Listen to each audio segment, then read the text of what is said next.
katakanlah sebagai PR dari suatu komunikasi yang efektif. Jadi ini beberapa dampak dari revolusi industri 4.0 pada kehidupan kita di bidang produksi, pertumbuhan ekonomi, kemudian energi, makanan, pendidikan, lingkungan dan sumber daya alam, kemudian mobilitas, sistem keuangan moneter, informasi, hiburan dan seterusnya. Nah, kemudian pertanyaan kita, siapkah pemuda Indonesia menyonsor kita semua? Siapkah kita? Terasa itu yang bisa saya sampaikan. Nanti kalau ada diskusi silakan di chat, nanti moderator akan menyalurkannya. Terima kasih, mohon maaf. Assalamualaikum warahmatullahi wabarakatuh. Waalaikumsalam warahmatullahi wabarakatuh. Terima kasih Pak Joni atas pemaparannya yang mencerahkan kita, menambah wawasan kita terkait dengan apa yang harus dipersiapkan dan bagaimana kedepannya kondisi pemuda yang akan dihadapi di masa mendatang. Ya, tadi Pak Joni menyampaikan bahwa pemuda itu adalah warga negara Indonesia berusia 16 sampai dengan 30 tahun. Wah, berarti usia saya sudah berada di penghujung pemuda nih Bapak. Dan pemuda itu harus memiliki karakter, kapasitas, dan juga berdaya saing. Dan pemuda juga memiliki peran, yaitu kekuatan moral, kontrol sosial, dan juga agen perubahan. Tadi Pak Joni juga menyampaikan Indonesia memiliki bonus demografis terkait dengan pemudanya, sehingga pemuda harusnya aktif dan juga berperan dalam pembangunan di Indonesia, baik itu dalam hal teknologi, industri dan ekonomi kreatif, pariwisata, kemaritiman, dan juga memahami industri 4.0 karena akan ada profesi baru di masa mendatang dan ada beberapa skill yang harus kita siapkan sejak sekarang untuk menghadapi industri 4.0 tersebut.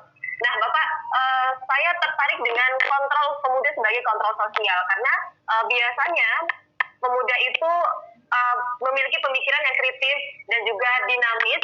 Kemudian pemuda dengan pemikirannya tersebut memiliki keinginan untuk bisa berperan dalam kontrol sosial dan juga kebijakan pemerintah. Tetapi bagaimana ya Pak caranya agar suara-suara para pemuda ini bisa didengar oleh pemerintah dan juga apa langkahnya supaya dalam proses penyampaian sikap pemuda ini, dalam proses sikap kritisnya pemuda ini, pemuda tidak dikatakan terlalu kritis atau bisa disampaikan dengan baik dan benar dan sesuai sampai kepada yang bersangkutan gitu Pak. Ya, baik Mbak Amia. Salah satu peran pemuda tadi saya katakan sebagai kontrol sosial. Ya. Tapi pemuda sebagai kontrol sosial ini dia harus tahu dulu, dia harus punya kapasitas dulu. Dia ingin mengontrol apa misalnya. Kita ambil yang sederhana saja, misalnya agenda reformasi. Karena ada 6 agenda reformasi itu. Ya. Penegakan hukum, kemudian penegakan hukum, adili Soeharto dan Perdana dan seterusnya, ya KKN, menghilang KKN dan seterusnya. Kemudian dibentuklah lembaga-lembaga yang sebagai untuk penegakan hukum tadi. Kita lihat banyak lembaga-lembaga hukum yang dibentuk, mulai dari MK, ada KY, ada KPK, ada berbagai macam lembaga yang mengawal agenda reformasi ini tadi.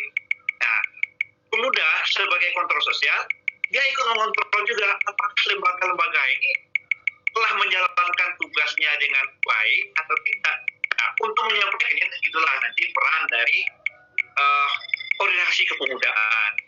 Jadi pemuda harus masuk ke dalam organisasi pemuda, karena nggak mungkin ramai-ramai yang menyampaikan. Jadi disalurkan melalui organisasi pemuda, kemudian disalurkan lagi saluran resmi. Kita punya perwakilan kita, representasi dari rakyat Indonesia, yaitu di DPR, MPR, dan DPD. Nah, disalurkan melalui itu di semua tingkatan. Jadi mulai dari DPR RI, DPRD provinsi, DPRD kabupaten kota dan seterusnya. Jadi disampaikan secara santun dengan baik sesuai dengan ketentuan peraturan yang ada. Jadi kita tidak bisa merubah sesuatu yang salah dengan melakukan kesalahan juga, nggak boleh. Jadi kita ikuti aturan-aturan. Jadi intinya demikian. Jadi tetap kita sebagai melakukan kontrol sosial. Kita ambil contoh yang sederhana di reformasi ini, kalau dulu sebelum reformasi, untuk menjadi seorang kepala sekolah, saya ambil di bidang pendidikan misalnya, untuk jadi seorang kepala sekolah, dia itu harus pernah jadi wakil kepala sekolah, harus pernah jadi pembina OSIS, harus pernah jadi wali kelas, dan dia telah ikut pelatihan calon kepala sekolah. Dengan reformasi, kekuatan penuh pada kepala daerah misalnya. Nah, di suatu daerah misalnya, terpilihlah seorang pemimpin daerah, bupati. Begitu dia terpilih, ada orang yang layak mungkin jadi kepala sekolah. Tapi karena dia tidak punya kedekatan, bukan tim sukses bupati ini, dia tersingkir. Dipilihlah orang yang belum pernah jadi wali kelas, ditunjuk jadi kepala sekolah. Nah, yang rugi daerah itu sendiri. Sekolahnya rugi, orang bersangkutan juga akan rugi. Dia akan sulit melakukan kepemimpinannya di sekolah. Nah, ini perlu dikritisi oleh anak-anak muda, dikontrol oleh anak muda. Wah, itu kurang benar karena tidak semua yang lalu itu jelek, ya. Ada masih banyak yang harus kita lanjutkan, belum tentu juga. Jadi itu intinya, Bang, ya. Ya, jadi kita memang harus terjun dulu ya Pak ke organisasi kepemudaan supaya suara kita lebih didengar dan juga kita bisa berkolaborasi dengan sesama ya, yang lain. Gitu ya, Pak. Ya. Nah, saya ingin menjawab, membacakan Pak pertanyaan dari suara-suara pemuda-pemuda dari desa nih Pak di question and answer yang sudah masuk. Jadi di sini ada dari David Fahri Anggara. Belakangan ini kita heboh tentang pilkada Pak, sehingga akibat pilkada itu banyak pemuda yang terpecah belah karena berbeda suara. Lalu bagaimana kita sebagai aktivis organisasi menyikapi hal tersebut Pak? Oh ya, baik, dari David Fahri Anggaranya ada dua pertanyaan ya. Tadi kalau yang disampaikan oleh Mbak Mia ini intinya suatu kontestasi ya, suatu pertandingan. Kan itu intinya kan. Dengan adanya pilkada, para pemuda seakan-akan terbelah. Jangankan pemuda, di Republik ini pun tahun lalu kita seakan-akan terbelah. Saya kembali lagi ke contoh, ambil ke filosofi di olahraga. Di dalam pertandingan, kita ambil yang lebih ekstrim, petinju misalnya. Ya, di atas ring, dia ini memang mati-matian harus mengalahkan, tapi dengan rule, dengan aturan-aturan yang jelas. Dia harus menjatuhkan lawannya. Begitu lonceng terakhir berbunyi, mereka berteman. Demikian juga di pertandingan sepak bola misalnya. Supporter itu, satu kelompok dengan kelompok lain, dia mendukung kelompoknya masing-masing. Selama 2 kali 45 menit itu atau ada penambahannya, mereka ini ya berjuang mendukung kesebelasannya masing-masing, timnya masing-masing. Begitu peluit wasit berakhir, sudah selesai, sama-sama kita bangun lagi. Nah, demikian juga Republik ini.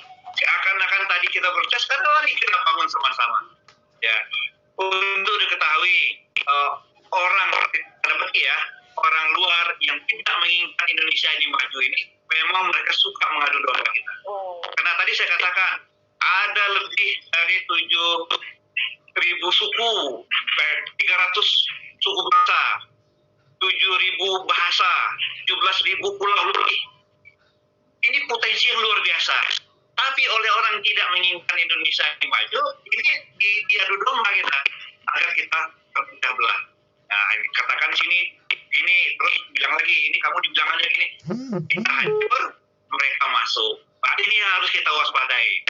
Satu, kita teguh, bercerai kita rugi. Nah, gitu Mbak ya. Jadi rugi sendiri ya Pak ya, kalau kita bercerai cuma gara-gara perbedaan pilihan itu. Karena sebenarnya pelaku utamanya sendiri tidak berperang begitu ya Pak ya. Iya, itu saya katakan tadi. Pada saat kontestasi, pada saat pertandingan memang kita harus menang. Nggak mungkin dua pemenang kan, pemenang kembar. Harus ada yang menang. Begitu selesai pertandingan, peluit terakhir berbunyi, wasit menunjukkan peluit terakhir, selesai. Mari kita bangun sama-sama. Jadi itu intinya Pak ya. Di sekimanapun, di kampus misalnya, pemilihan presiden M. Wah, ramai. Nah, begitu udah selesai, ayo kita dukung sama-sama. contoh sudah diberikan oleh orang tua kita, Pak Prabowo misalnya. Ini prestasi yang luar biasa. Bergabung. Intinya kita ingin membangun Indonesia. Demikian, Mbak Mia. Iya. Saya beralih ke pertanyaan selanjutnya, Pak. Ini saya rangkum dari 3 pertanyaan. Ya. Jadi pertanyaan ini berasal sepertinya dari pemuda yang memang aktif di pedesaan dan mereka memiliki kesadaran untuk membangun desanya. Yang pertama ada pertanyaan dari Mujianti itu, bagaimana supaya beliau ini ingin membangun desanya supaya mengembangkan potensi desa agar masyarakat desa ini tidak banyak yang merantau ke keluar dari desanya, begitu Pak. Ya. Kemudian yang kedua, bagaimana strategi dan kebijakan dari pemerintah supaya yang untuk mengelola pemuda ini, Pak, khususnya pemuda yang memang aktif organisasi dan memiliki keinginan untuk memiliki kontribusi terhadap daerahnya. Ya, makasih Mbak Mia. Kita semua bahwa pelayanan kepemudaan, pembangunan kepemudaan itu merupakan tanggung jawab bersama pemerintah daerah, organisasi kepemudaan dan masyarakat. Jadi tanggung jawab bersama kita. Pemerintah dalam hal ini bukan hanya Kementerian Pemuda dan Olahraga saja. Pemerintah daerah juga bukan Dinas Pemuda dan Olahraga di daerah. Jadi ada beberapa stakeholder terkait lainnya. Pada tahun 2016, pada saat saya sebagai pelaksana tugas Deputi Bidang Pengembangan Pemuda, dan pada tahun 2017 terbitlah peraturan presiden terkait sinergitas pelayanan kepemudaan ini. Ternyata tidak kurang dari 17 kementerian lembaga, lebih malah, yang ikut melayani kepemudaan. Nah, terkait dengan yang ditanyakan oleh teman kita tadi, desa, bagaimana mengembangkan desanya, kita punya Kementerian Desa dan Daerah Tertinggal. Bagaimana berkomunikasi dengan itu? Karang Taruna ada Kementerian Sosial yang mau membawahi langsung itu. Nah, mereka punya anggaran tersendiri untuk membangun Karang Taruna di seluruh Indonesia.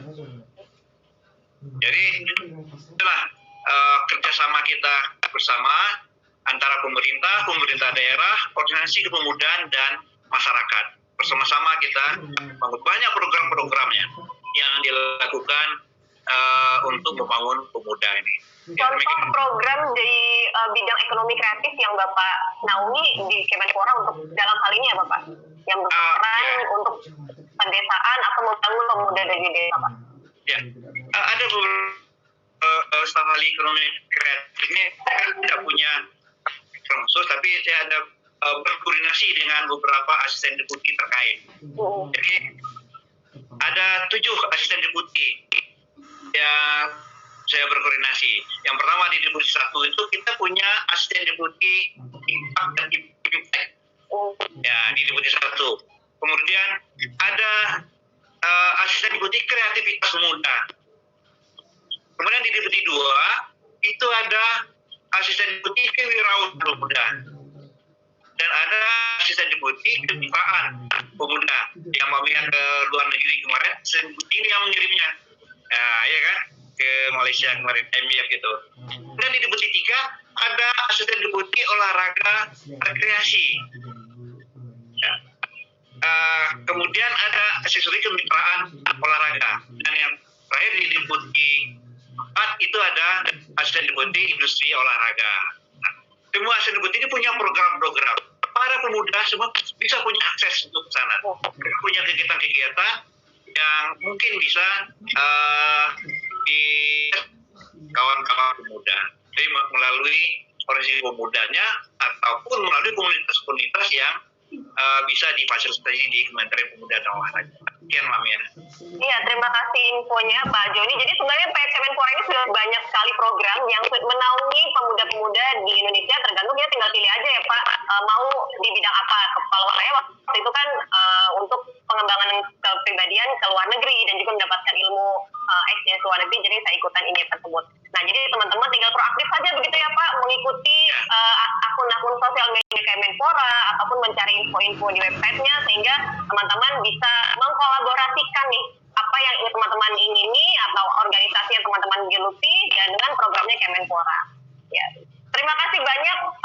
Mbak Dizal, senang sekali bisa ngobrol dengan Nah, Bapak. satu lagi Mbak Mia, jadi bukan hanya di Silakan, Pak.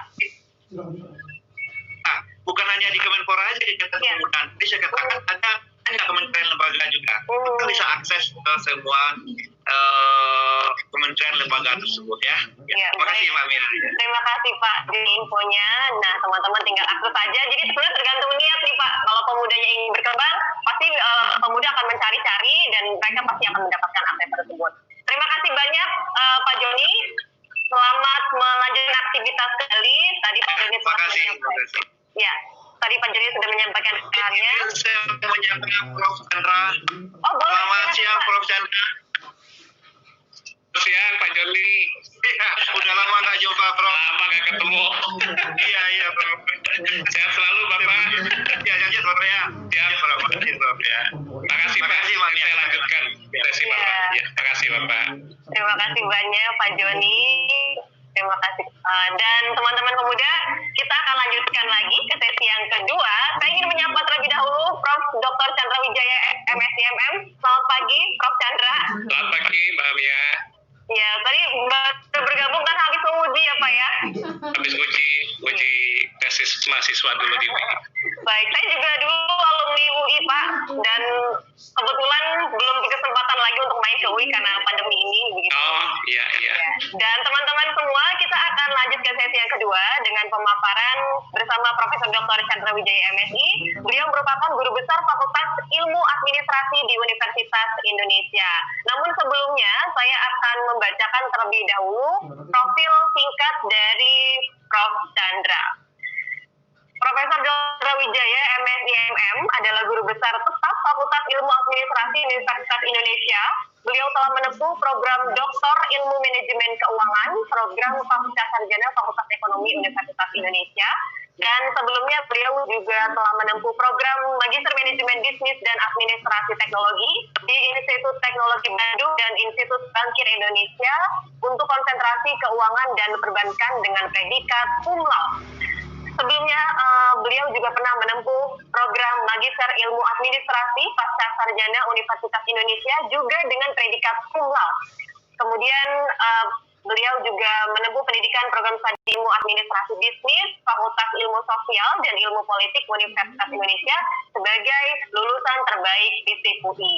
Selain itu beliau juga telah menempuh pendidikan profesi diantaranya Certified Investment Market and Banking Analyst, Asosiasi Analisis Pasar, Investasi dan Perbankan, Certified Securities Analyst dari Securities Analyst Standards Board, Asosiasi Analis Efek Indonesia, Certified Professional Human Resources, QQ International, dan selain mengajar, beliau juga sebagai konsultan dan peneliti.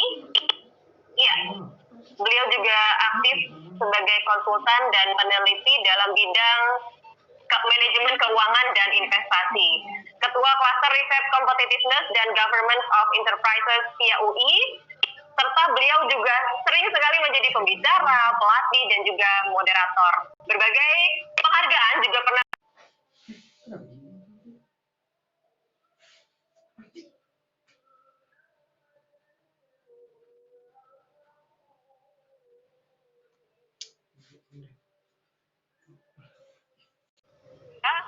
untuk itu, Prof. Chandra, waktu dan tempat saya persilakan untuk menyampaikan materi terkait dengan karir dan kepemimpinan bisnis di masa depan. Silakan, Prof. Terima kasih Mbak Mia atas kesempatan yang diberikan kepada saya. Yang saya hormati rekan saya, senior saya, Pak Joni Mardijal, staf ahli Menteri Pemuda dan Olahraga.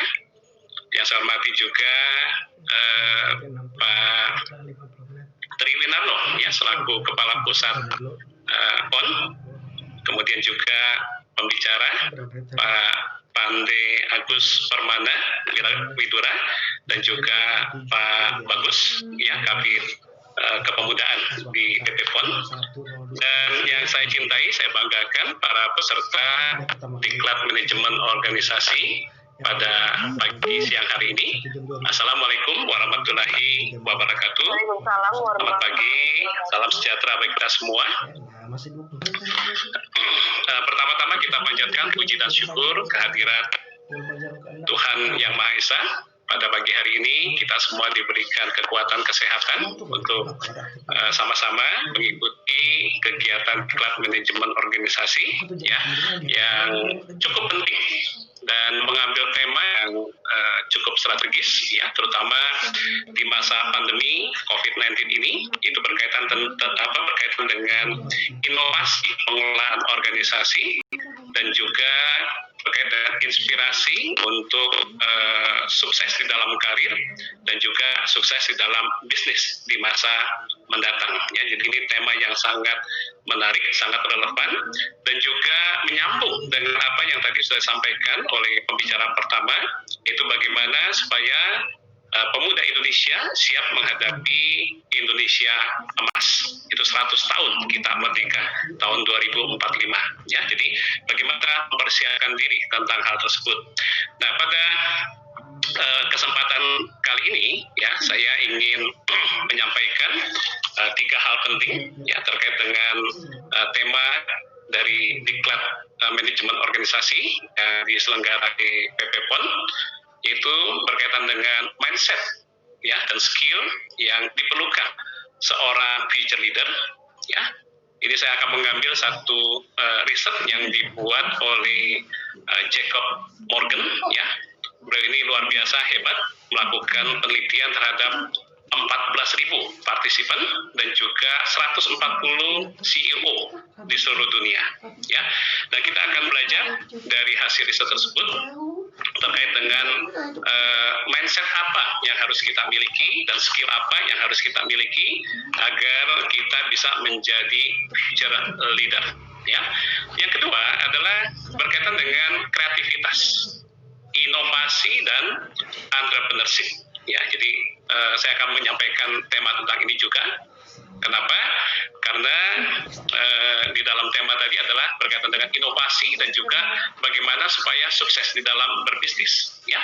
Yang ketiga mungkin saya nanti kalau waktunya cukup ya, tapi kalau tidak cukup mungkin nanti bisa dibaca bahannya ya, karena materi saya cukup banyak. Saya akan sampaikan juga beberapa hasil riset dan prediksi ya di saat pandemi dan pasca pandemi COVID-19 ya. Oke, saya mulai yang pertama terkait dengan mindset dan skill untuk future leader ya. Nah, materi ini saya ambil dari satu buku ya yang ditulis oleh Jacob Morgan ya. Jadi ada di layar ya, nggak kelihatan.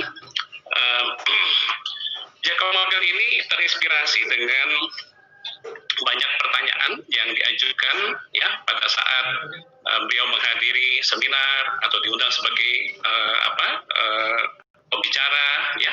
Beliau ini seorang futuris, seorang ahli di bidang human resource ya, pakar di bidang employee experience ya dan lain sebagainya.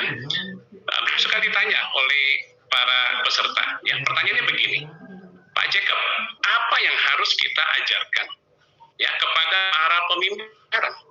Untuk apa? Untuk mempersiapkan masa depan. Ya, jadi sama aja misalkan kalau pertanyaan yang sama diajukan ya kepada saudara-saudara peserta diklat ya. Saudara-saudara adalah para pemimpin ya, pemimpin organisasi ya, maupun juga pemimpin terhadap diri sendiri ya. Dan ditanya, apa yang harus kalian belajar pada saat ini? Agar apa? Agar bisa mempersiapkan masa depan dengan baik. Ya, jadi ini pertanyaan yang sangat penting yang diajukan kepada Jacob Morgan, dan Jacob Morgan ini terinspirasi ya. Maka dia tanya ya, diajukan beberapa pertanyaan kepada 140 CEO yang ada di seluruh dunia ya. Ditanya begini, apakah Anda seorang pemimpin yang siap menghadapi masa depan? Ya, siap atau tidak? Kalau siap, kenapa? Kalau nggak siap, kenapa? Ya, itu dilakukan in-depth interview. Ya, terus apakah Anda memiliki pola pikir, mindset, dan skill, keterampilan yang tepat? Untuk apa? Untuk dapat memimpin secara efektif dalam 10 tahun ke depan dan seterusnya. Ya, jadi angka kunci di sini adalah 10 tahun. Ya, kalau misalkan kita ini tahun 2020 ya menuju 2045 memang lebih lama begitu ya. Tapi buku ini bisa memprediksi paling tidak sampai dengan 10 tahun ke depan. Ya, karena kita nggak tahu 10 tahun ke depan itu nanti apa aja. Ya, karena yang pasti di dalam kehidupan kita di dunia ini adalah ketidakpastian itu sendiri. Ya, prediksi bisa meleset. Kenapa? Karena asumsinya berubah, berganti. Ya. Kemudian bagaimana kepemimpinan berubah dan mengapa terjadi perubahan? Ya, karena dunia berubah, karena lingkungan berubah, baik lingkungan internal maupun lingkungan eksternal. Ya, seberapa siap para pemimpin hari ini untuk menghadapi perubahan tersebut? Ya, apa yang harus dilakukan oleh para pemimpin sekarang? Ya, nah, jadi ini yang diajukan. Ya, ada 12 pertanyaan. Saya nggak kutip semua. Ya, nah untuk menjawab pertanyaan ini, saya mewawancarai lebih dari 140 CEO ya dari perusahaan seperti Unilever, Mastercard ya dan sebagainya. Dan saya juga akan kutip beberapa CEO ya di dalam memberikan statement mendukung untuk menjelaskan mindset apa ataupun skill apa yang harus dimiliki oleh seorang future leader ya. Kemudian Jacob juga bermitra dengan LinkedIn untuk mensurvei hampir 14.000 anggotanya di seluruh dunia untuk melihat bagaimana wawasan CEO ya selaras dengan perspektif karyawannya. Nah, dari penelitian tersebut ya dia bikinlah di sini ditemukan bahwa ada 9 ya skill dan mindset ya yang harus dimiliki oleh CEO ya. Dan ini oleh 140 CEO tersebut dikatakan sebagai apa? Sebagai sesuatu yang krusial, yang penting, yang harus dimiliki oleh seorang future leader. Ya, jadi ada 4 mindset dan 5 skill. Nah ini nanti saya akan jelaskan pada bagian berikutnya. Yang menarik adalah saudara-saudara sekalian, kalau kita lihat cover buku ini, ya. Cover buku ini menggambarkan, ya, judulnya itu adalah The Future Leader, ya. Di buku tahun 2020, di situ digambarkan bahwa buku ini, ya, digambarkan seperti yang namanya mercusuar, ya, lighthouse, ya, mercusuar. Nah, sebagai mercusuar, maka buku ini menjadi apa? Menjadi penunjuk arah. Ya, agar apa? Agar kita tidak tersesat, agar kita tidak menabrak karang dan sebagainya. Ya, jadi ini memandu begitu, ya, memandu kita untuk menjadi pemimpin-pemimpin ya yang berhasil, ya, yang sukses di masa mendatang. Ya, apa yang dimaksud dengan mindset? Mindset ini bicara tentang how future leaders need to think. Apa yang harus dipikirkan? Ya, dan skill berkaitan dengan what future leaders need to know how to. Apa yang harus diketahui oleh seorang future leader? Ya, jadi ada 9 yang ingin saya bahas ya sesuai dengan buku ini. Ya, oke. Nah, 4 mindset itu apa saja? Di sini yang pertama adalah global citizen. Mindset pertama, ya, jadi seorang future leader harus punya mindset sebagai global citizen. Yang kedua adalah punya sebagai seorang servant, ya, seorang pelayan, seorang hamba. Ya. Yang ketiga adalah sebagai seorang chef, koki. Ya. Yang keempat adalah harus punya mindset sebagai seorang explorer, kayak Dora. Ya, Dora the Explorer. Nah, terus ada 5 skill, ya, yang harus dimiliki. Yang pertama apa? Coach. Yang kedua, futuris. Yang ketiga, technology intelligence. Yang keempat adalah sebagai seorang translator, ya. Yang kelima adalah Yoda, ya. Yoda ini ternyata adalah seorang Jedi Master, ya, di film Star Wars, begitu, ya. Nah, 9 ini, ya, itu merupakan yang paling penting. Tentu dalam penelitian itu ditemukan lebih dari 9, ya. Dan ini didasari pada, ya, tren dan tantangan, ya, yang mengasah para future leader tersebut, ya. Tren tantangannya apa saja? Tadi sudah dijelaskan dengan detail oleh Bapak Joni Marzal, ya. Pertama adalah terkait dengan yang namanya AI, ya, Artificial Intelligence and Technology.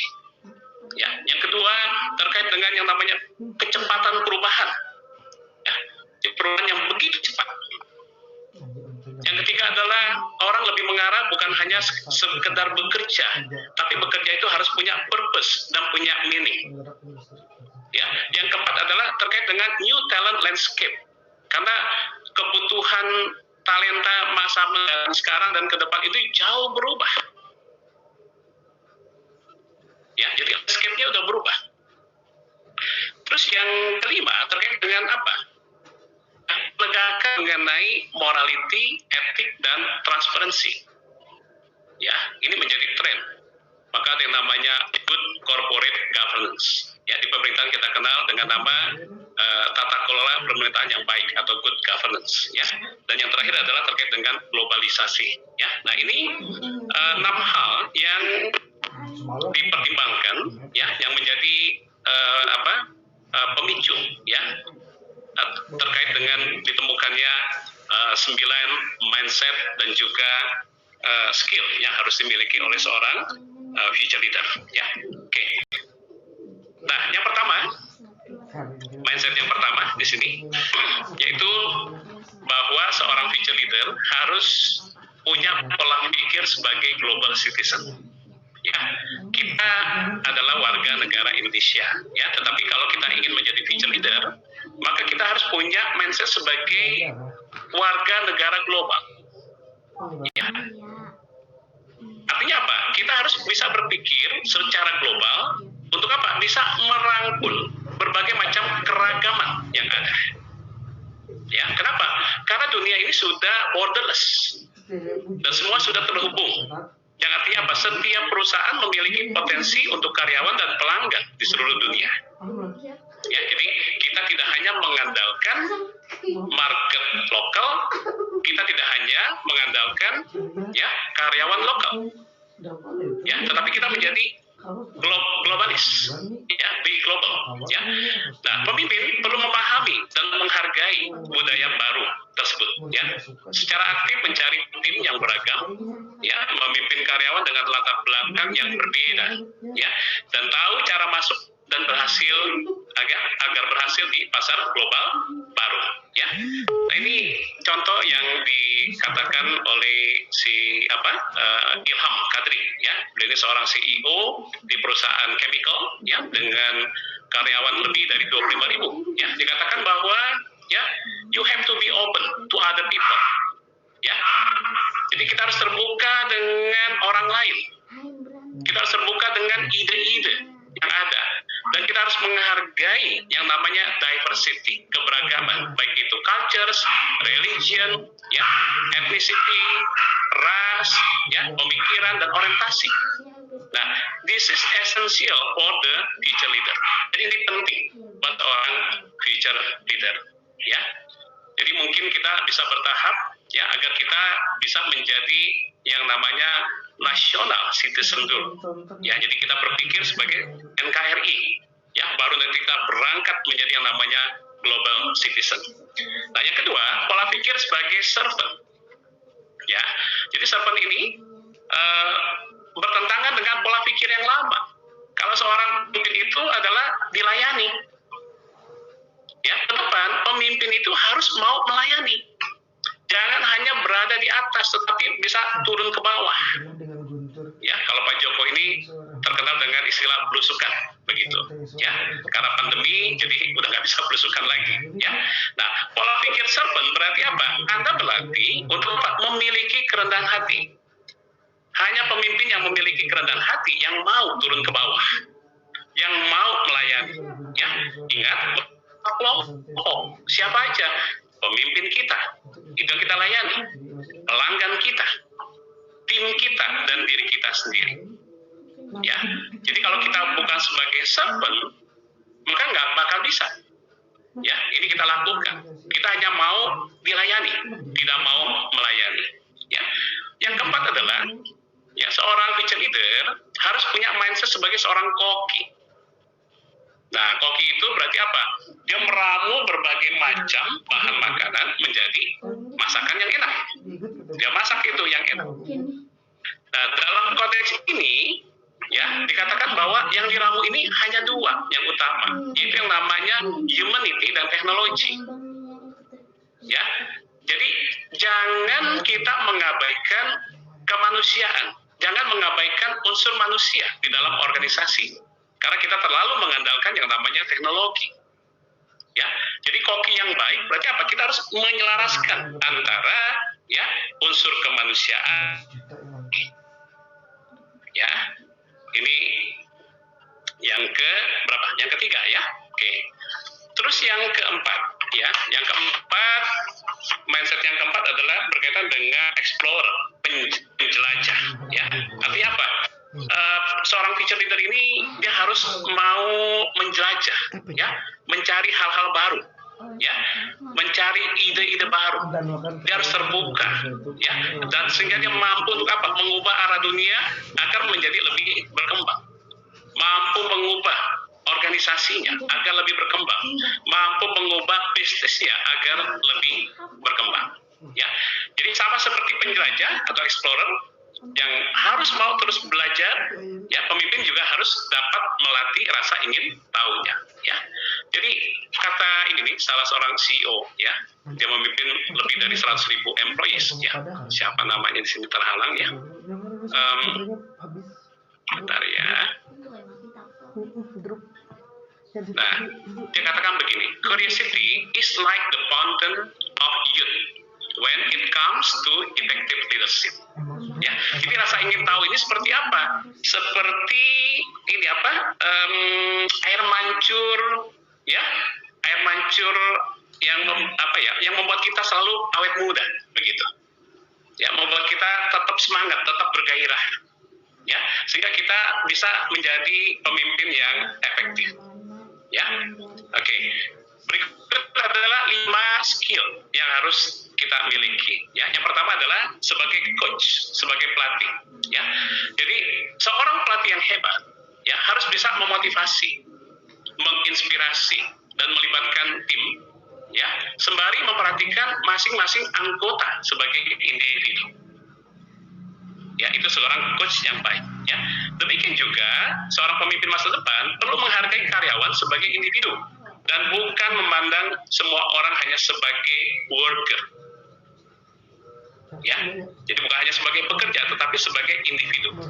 Ya, pelatih dan pemimpin yang baik akan mengembangkan orang-orang mereka untuk menjadi lebih sukses daripada mereka. Ya, oke. Yang kedua adalah seorang futuris. Ya, jadi skill sebagai seorang futuris. Nah, dikatakan bahwa di dalam wawancara ini, ya, ini adalah keterampilan number 1 yang harus dimiliki oleh seorang future leader. Ya, jadi futuris ini, ya, dia bisa memastikan dia pimpin itu tidak mengalami keterkejutan dengan apa yang terjadi di masa mendatang. Ya, terkejut apa? Terkejut akan perubahan. Ya, ingat baik bahwa yang tidak berubah adalah perubahan itu sendiri. Ya, yang pasti adalah ketidakpastian. Maka kita harus apa? Bisa mengantisipasi. Ya, dunia tempat kita hidup dan bekerja terus berubah, penuh dengan hal-hal yang tidak kita ketahui. Nah, sebagai seorang futuris, kita mempertimbangkan banyak skenario dan memikirkan kemungkinan-kemungkinan baru. Ya, nah jadi ini yang pertama, ya, number 1 yang harus dimiliki. Ya, kemudian yang ketiga, skill yang ketiga adalah teknologi teenager. Ya, jadi teenager ini kan remaja nih. Ya, jadi saya punya di rumah saya punya 3 teenager di rumah. Ya, anak-anak saya ini masih remaja. Ya, nah bedanya saya dengan mereka apa? Mereka itu sangat aktif dengan teknologi.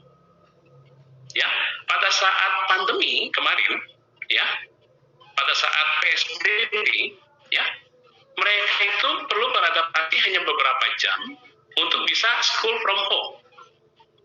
Nah, saya, ya, yang sudah lolita, lolos 50 tahun, begitu, ya, saya bingung waktu ngajar bagaimana menggunakan Zoom, bagaimana menggunakan Google Meet, bagaimana menggunakan Google Teams, Microsoft Teams, gitu. Ya, bingung. Ada gambar, nggak ada suara. Ya, maka saya tanya saja dengan mereka. Gimana caranya? Diajarin sebentar, ya. Jadi mereka updating, sangat update dengan yang namanya teknologi. Ya, jadi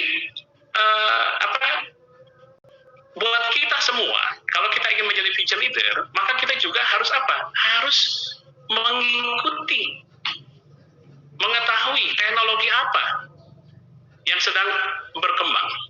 Ya, jadi bukan berarti kita harus menguasai sepenuhnya, tetapi kita tahu, ya, bagaimana menggunakan, bagaimana memakai, bagaimana memanfaatkan.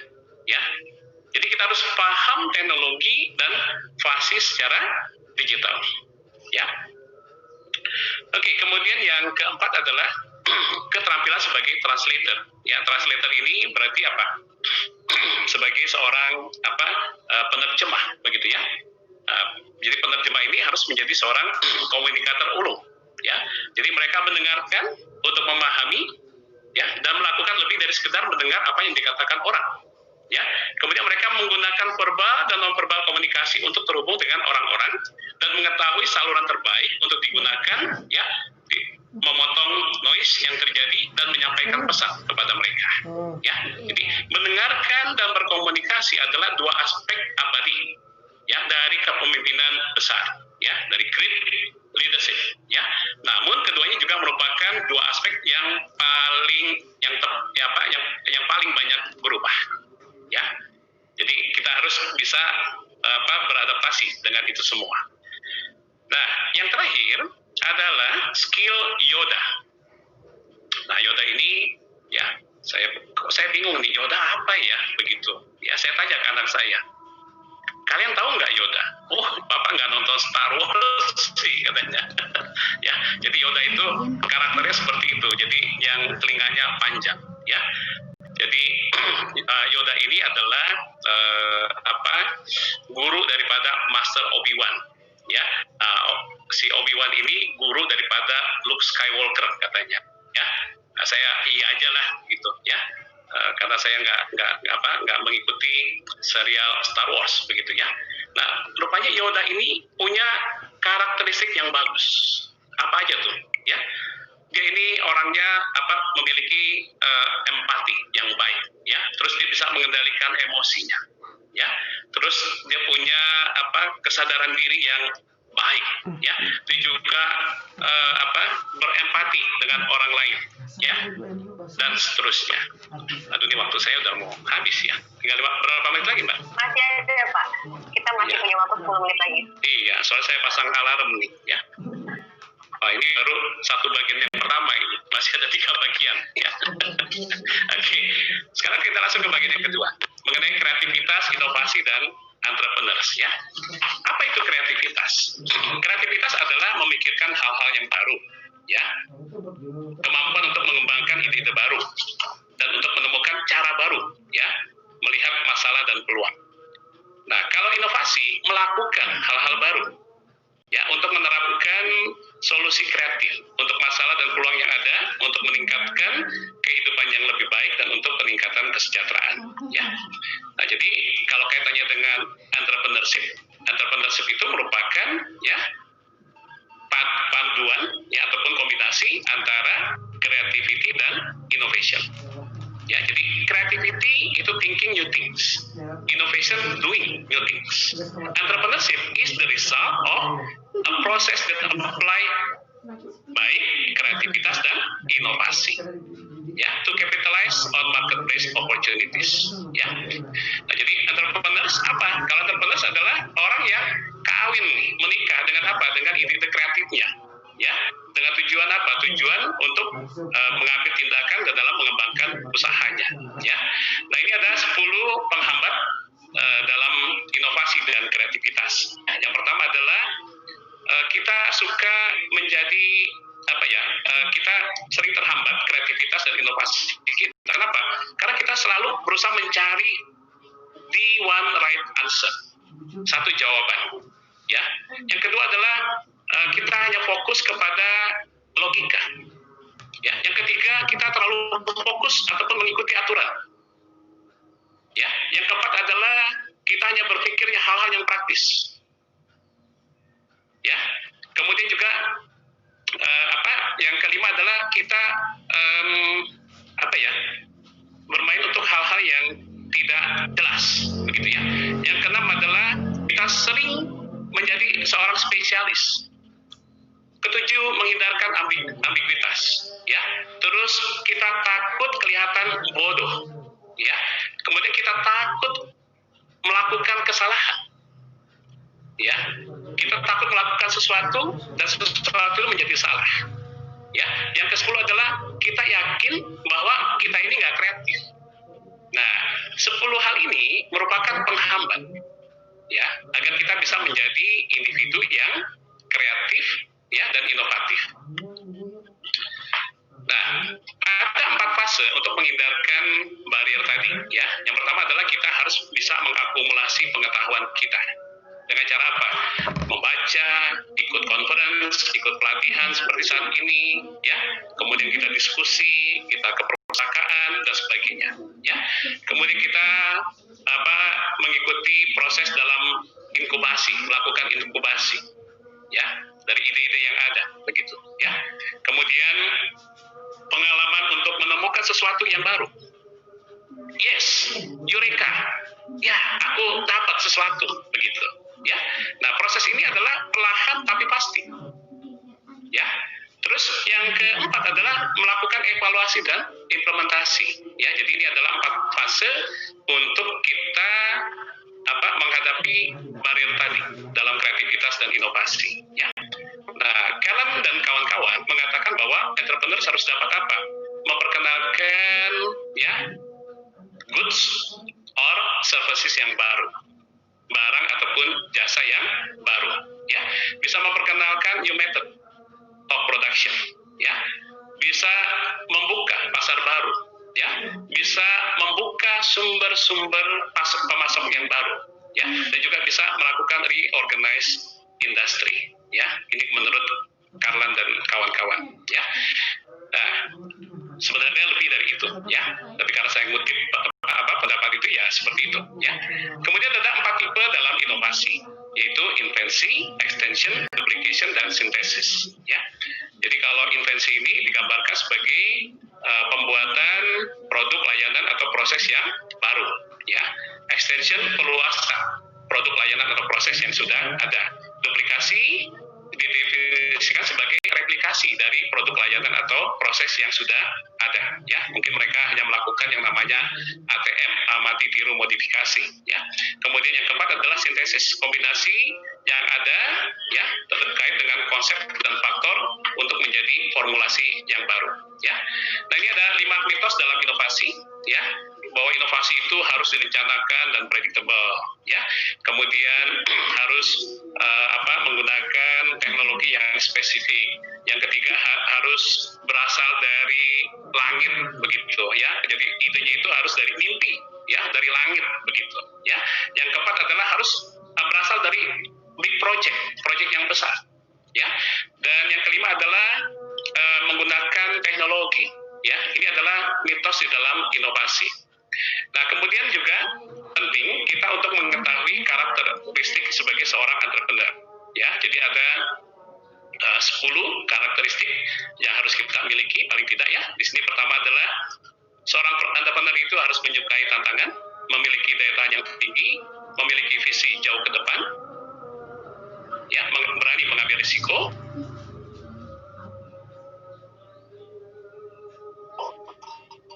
dan yang berikan yang terbaik, ya. Yang berikut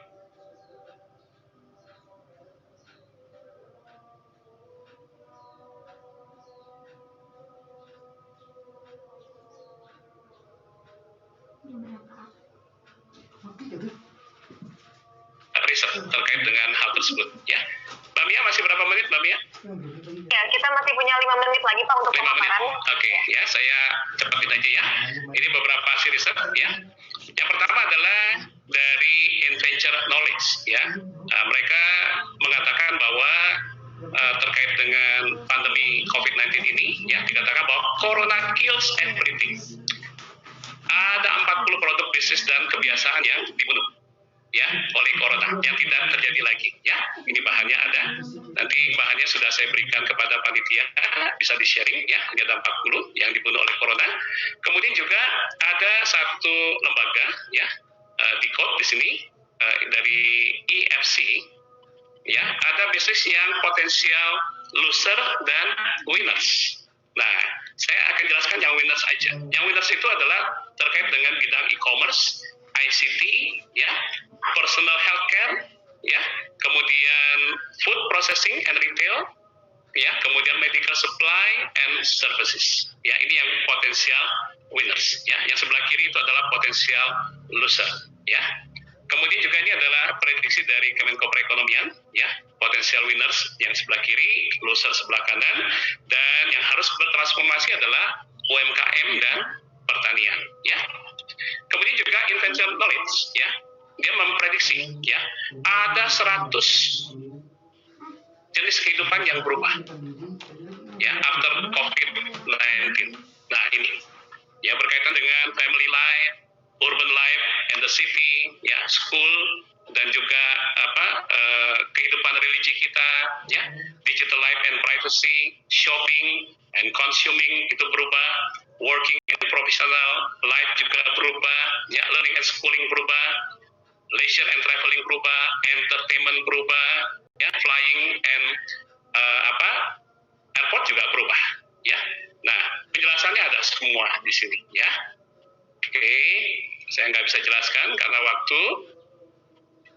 Nah, kemudian masih dari inventor knowledge di sini, ya, mereka juga memprediksi ada 30 perilaku, ya, pelanggan yang berubah.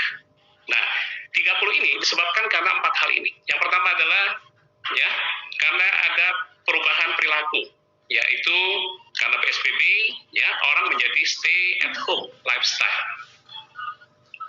Belajar dari rumah, bekerja dari rumah, ibadah dari rumah, ya.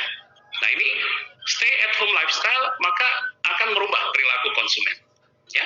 Yang ketiga adalah bahwa para konsumen, ya, sekarang ini karena stay at home, ya, aktivitas ekonomi berkurang, omset berkurang, penghasilan berkurang, ya, maka mereka harus cut spending, ya, jadi mereka harus berhemat. Nah, karena berhemat, maka mereka hanya lebih fokus di dalam belanjanya untuk ke bottom of the pyramid, yaitu kebutuhan yang mendasar, kebutuhan pokok dalam hidup, ya. Terus yang ketiga adalah go virtual, ya, karena mereka kita menghindari kontak fisik dengan manusia lain, ya, jadi mereka menggunakan yang namanya media virtual ataupun digital, ya. Yang keempat adalah timbul yang namanya empathic society, ya. Nah, karena ini semua maka ada 30 perilaku yang berubah, ya. Nanti ini bisa dibaca, ya, semuanya. Oke, terima kasih. Silakan kalau ada pertanyaan. Baik. Atau mau digabung dengan nanti juga boleh. Saya mengikuti aja. Ya, saya langsung ke sesi tanya jawab, ya. Terima kasih Bapak Profesor Chandra Wijaya atas pemaparannya. Tadi mengenai ada 4 mindset dan juga 5 skill yang dibutuhkan oleh seorang pemimpin di masa mendatang. Ada global citizen, servant, chef, dan juga explorer untuk mindsetnya, dan juga 5 skill, coach, futurist, technological teenager, translate, dan juga Yoda. Dan saya juga baru tahu nih Pak, saya juga tidak mengikuti perkembangan film masa kini, ya. Ternyata Yoda adalah seorang tokoh yang memang bisa kita teladani karena dia bisa mengembangkan empati dan kesadaran. Dan juga kita sebagai seorang pemuda harus memiliki kreativitas, inovasi, dan juga jiwa entrepreneur. Nah, begini Pak, pertanyaan dari saya adalah, tadi Bapak sudah menyebutkan ada 4 mindset dan juga 5 skill yang harus dimiliki oleh pemuda untuk bisa menjadi pemimpin di masa mendatang. Lalu, jika kita, para pemuda, ingin mempersiapkan diri untuk memiliki 4 mindset dan 5 skill ini, bagaimana caranya? Atau dari mana kita bisa belajar? Atau dari mana kita bisa mengasah 4 mindset supaya kita bisa memiliki 4 mindset dan juga 5 skill ini, Pak? Silakan Prof. Chandra. Langsung dijawab. Iya, silakan. Iya. Oke. pertanyaan yang sangat bagus sekali, ya.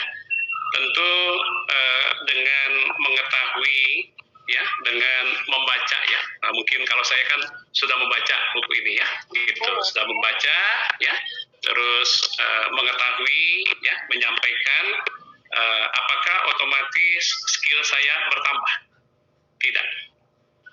Ya, mungkin knowledge saya iya. Ya. Nah, kemudian apakah mindset saya berubah? Tergantung. Ya, mindset ini kan tergantung dari persepsi kita, tergantung dari values kita. Ya, apakah kita bisa menerima nilai-nilai tersebut? Apakah kita bisa merubah, ya, pandangan kita, paradigma kita terhadap satu hal? Contoh deh, misalkan kita ngomong sebagai global citizen, begitu ya. Nah, kita menjadi warga negara global, ya. Nah, padahal banyak nih pemuda kita yang belum lulus atau lolos sebagai global citizen, ya, sebagai warga negara Indonesia. Dalam arti apa? Pemikiran mereka itu masih sempit, masih terkotak-kotak. Ya, mereka nggak memahami yang namanya Bhinneka Tunggal Ika, United in Diversity, berbeda-beda tapi satu. Ya, kita masih di dalam banyak hal lah, ya, itu kita masih melihat suku, agama, ras, antar golongan, kepentingan dan sebagainya. Ya, nah ini kita harus punya pemahaman, kesadaran tentang itu. Ya, terus sebagai seorang servant, sebagai seorang pelayan, mau nggak kita merendahkan diri kita, punya kerendahan hati untuk mau melayani? Ini kan butuh perenungan. Ya, kenapa orang mau jadi pemimpin? Karena dia pengen dilayani. Ya, kalau pada saat dia jadi pemimpin, orang datang kepada dia, wah, dipuja-puji, diluk-lukkan, dihormati, dan sebagainya. Ya, pada saat pemimpin udah jadi seperti itu, dia nggak akan mau melayani, maunya dilayani. Ya, sebagai seorang chef, sebagai seorang koki, ya, harus mau belajar, mau berlatih. Ya, istri saya dulu waktu menikah dengan saya nggak bisa masak, sampai saya bikin joke, masak air aja angus, begitu. Ya, masak yang paling mudah kan masak air, ya, itu sampai hangus, sampai gosong, begitu. Ya, tetapi karena dia mau belajar, mau berlatih, begitu, ya, maka masakan istri saya buat anak saya itu cuma dua rasanya, enak sama enak banget. Maka anak saya itu menjadi anak-anak yang makannya susah, itu susah berhenti. Kenapa? Karena masakannya enak. Ya, nah, mengenai skill sebagai coach, ya, supaya kita mau jadi pelatih, kita kan harus jadi pemain dulu, harus punya pengalaman. Ya, bagaimana saya misalkan melatih, misalkan Pak Bagus saya latih berenang, begitu, ya. Pak Bagus datang ke saya, Pak Chandra ajar saya berenang dong, ayo berenang. Ya, terus sudah sampai kolam renang, udah siap-siap mau ini, Pak Bagus tanya ke saya, Pak Chandra pernah berenang enggak? Enggak. Ya, kan nggak bisa. Ya, futuris. Kita harus punya data, kita harus punya fakta, kita harus punya kemampuan mengolah data, kita harus bisa punya kemampuan memprediksi, memproyeksikan, dan sebagainya. Teknologi teenager. Tadi Pak Joni bilang, saya punya teman dari dulu sampai sekarang, ya, mungkin matiin komputer atau laptop ditiup, supaya mati, begitu, ya, saking gapteknya, nggak mau belajar, ya. Nah, maka ini semua butuh waktu, butuh proses. Tapi kalau kita ngerti, kita tahu tentang ini, maka kita bisa mempersiapkan diri. Ya, jadi kalau Mbak Mia nanya seperti itu, maka saya sarankan, di sini ada Pak Tri, di sini ada Pak Bagus. Yuk kita create itu nanti, pelatihan-pelatihan berikut. Untuk apa? Terkait dengan ini, tema ini.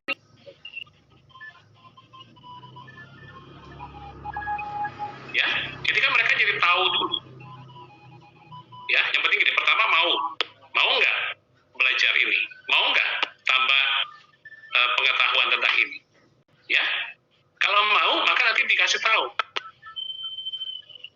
Ya, ada yang gimana? Ikut pelatihan, kasih pelatihan yang bagus. Ya, saya mengapresiasi. Temanya bagus sekali di sini, relevan. Inovasi pengelolaan organisasi. Sebagai anggota, sebagai pemimpin organisasi harus punya inovasi dalam pengelolaan yang ada. Terutama di masa sulit seperti ini, masa pagebluk, pandemi. Inovasi apa sih yang diperlukan? Ya, terus mengenai karir. Ya, jangan sampai madesu, masa depan suram. Bisnis, gimana supaya kita bisa bisnis ke depan? Jangankan kita ngomong ke depan, kita ngomong sekarang dulu deh, 6 bulan, 1 tahun ke depan. Maka saya agak memaksakan tadi, ya, saya sampaikan mengenai hasil riset prediksi terkait dengan pandemi COVID-19. Ya, sebenarnya materi utama saya adalah terkait dengan future leader, begitu, ya.